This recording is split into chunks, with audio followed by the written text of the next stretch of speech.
नमस्कार दोस्तों, duplex house care channel पर मैं सरफराज नस्तर आपका बहुत बहुत स्वागत करता हूं। दोस्तों, इस वीडियो में आपको मैं बताने वाला हूं कि जब कभी भी आप अपने घर में किसी इलेक्ट्रिशियन को काम दें तो किन किन बातों पर आपको ध्यान देना है और जो भी इलेक्ट्रिशियन जो मिस्त्री होते हैं वो आपको किन किन पॉइंट पर कहां पर बेवकूफ़ बना सकते हैं और कैसे आपके पैसे को बर्बाद कर सकते हैं।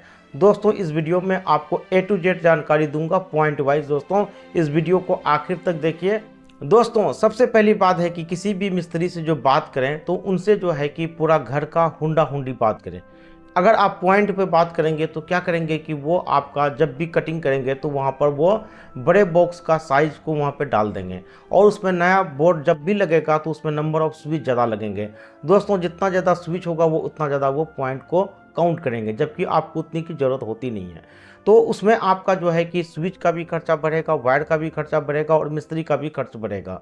दोस्तों, सबसे पहले आप एनालिसिस करें कि आपको जैसे मान लो कि कोई बेडरूम है, कितने पॉइंट पे कहाँ लाइट चाहिए। तो आप सबसे पहले है कि अपना होमवर्क करें। अगर आपको समझ में नहीं आ रहा तो आसपास में किसी का घर बना हो तो वहाँ पर बैठ करके आप एनालाइज कर लें, थोड़ा सा नोट्स बना लें।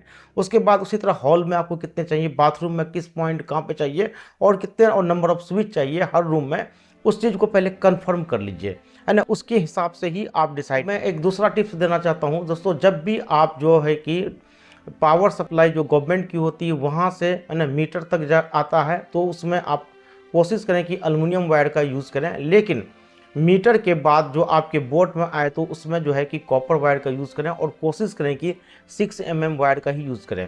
उसके बाद जो आपका मेन लाइन है ना, जहाँ पर भी MCB बॉक्स है वहाँ तक आप 6 mm का दें, ताकि आपको जो है फ्यूचर में कभी AC या गीजर लगाएं, है ना, या कोई हीटर लगाएं, है ना, या गीजर लगाएं, कुछ भी लगाएं, इस टाइप के अप्लायंस में आपको कोई भी शॉर्ट सर्किट का, है ना, प्रॉब्लम ना हो। उसके बाद जो MCB बॉक्स से है ना, AC का लाइन वहाँ पे 4 mm दें और बाकी जो वायरिंग के लिए है बल्ब का या फिर कोई पॉइंट के लिए तो वहाँ पर जो है कि आप जो है कि 2 mm 1 mm दे सकते हैं। अर्थ के लिए आप 0.575 भी दे सकते हैं।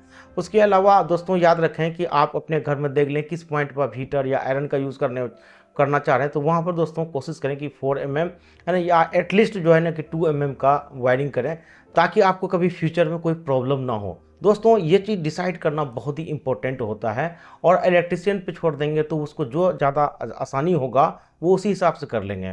दोस्तों, एक तीसरा आपको टिप्स देना चाहूँगा, जब भी आप किसी भी इलेक्ट्रिशियन को काम दें तो उससे आप एग्रीमेंट करवाएं और एग्रीमेंट के हिसाब से, काम के हिसाब से पैसा दें। हमको 3 पार्ट में डिवाइड कर सकते हैं। पहला की कटिंग, है ना, जहाँ पर भी पाइप बिछेगा तो वहाँ पर वॉल पे हो या फिर छत में हो, है ना, जहाँ पर भी वायर जाएगा उस हिसाब से वो कटिंग करते हैं। कटिंग हुआ और कटिंग करने के बाद उसमें पाइप डालना हुआ जो प्लास्टर से पहले होता है ना। तो ये पहला स्टेप काम हुआ। दूसरा क्या हुआ कि आपका फाइनल पेंट होने से पहले वो वायरिंग करेंगे।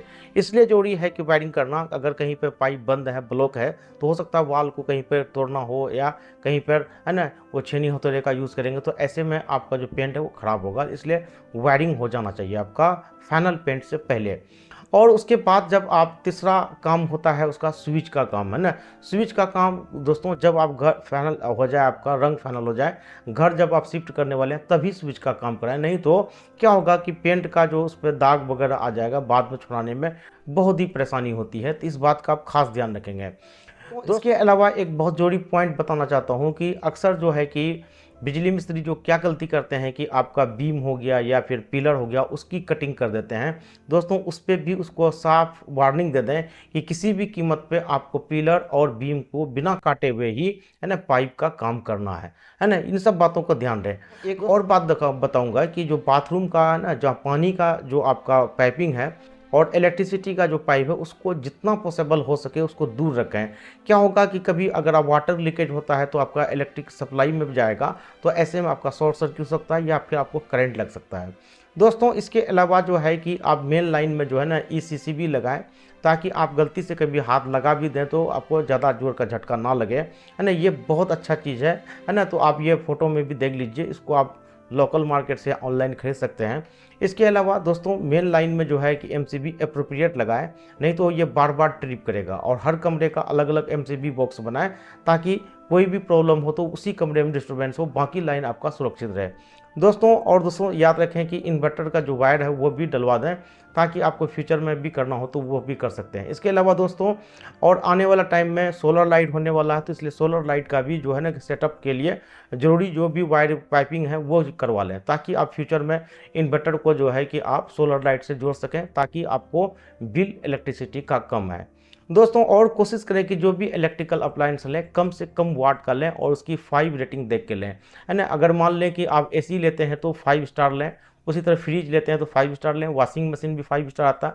इसके अलावा जितने भी बल्ब हैं उसमें भी जो है कि आजकल स्टार रेटिंग आता है, और कोशिश करें कि 9, 10, 12 वाट तक ही लें, इससे ज़्यादा का ना लें, है ना। और कोशिश करें कि है ना जो भी अप्लायंस लें अच्छे ब्रांड का लें जिसमें कि वारंटी होती है। अप्लायंस अगर आपको पास पैसे नहीं है तो बाद में ही खरीदें, लेकिन अच्छे कंपनी का खरीदेंगे तो हमेशा फ़ायदे में रहेंगे।